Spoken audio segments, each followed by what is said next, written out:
Urkel was like me, right? Taking the pie to the face. Remember back when Miss Panuski got to throw the Kool-Aid pie in my face? Anyways, hope you enjoyed.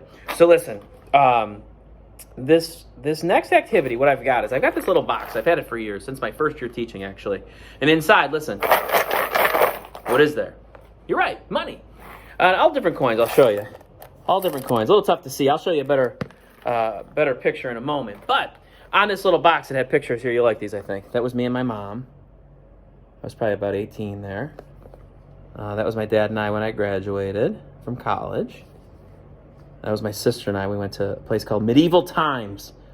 Kind of like you living like you kings and queens used to live.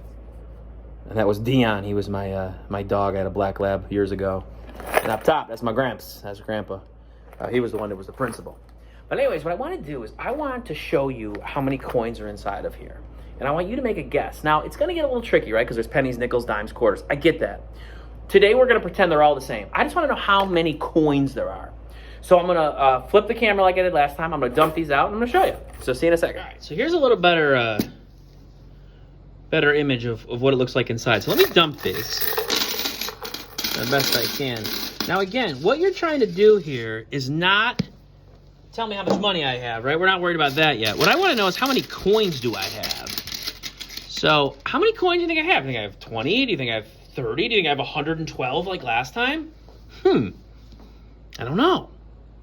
If I had to make a guess, just looking quick, I'm going to go, gosh, I'll say 63 coins. Get your guess in. You think it's the same? You think it's less? You think it's more? All right, I'll start sorting, so let's do it. 1, 2, 3, 4, 5, 6, 7, 8, 9, 10. All right, let's do this whole thing on the camera. Here we go. Ready?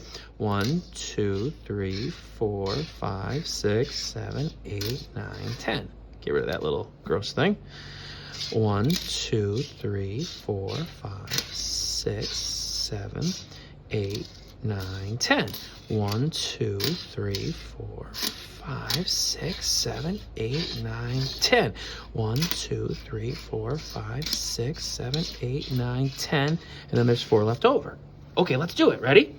10, 20, 30, 40, 50, 51, 52, 53, 54. So there's 54 coins inside of that box. Now I got 63. That's pretty close. Not a bad guess. But friends, when you have this, and this will happen, maybe you'll have a rock collection or baseball cards or whatever it is, making groups of 10 makes it so much easier to count. Instead of going like this, right? 1, 2, 3, 4. Like, you're going to make a mistake. You're going to lose count. Believe me, it happens to me. Like, I used to be a waiter at Red Robin. I was a server for about 10 years. And at the end of the night, I would have all this cash that I had to kind of count up and keep some, and then I had to give some back to the restaurant. And what I always did with my ones is I would make a pile of 10 ones, then I make a pile of 10 ones, and I would just count it. It made it easier to count. So hopefully you enjoyed that lesson today. It's a life skill that you use the rest of your life. Now the next video is from a movie that I loved as a kid. It was called Honey, I Shrunk the Kids. And there was this dad, he was a scientist, and he had this crazy idea that he wanted to shrink things. And without ruining the movie for you, he accidentally shrinks his children. And in the next scene, his son is stuck inside of a cereal bowl, and he's about to eat him. Enjoy that. I'll come back with one last thing for you after the clip.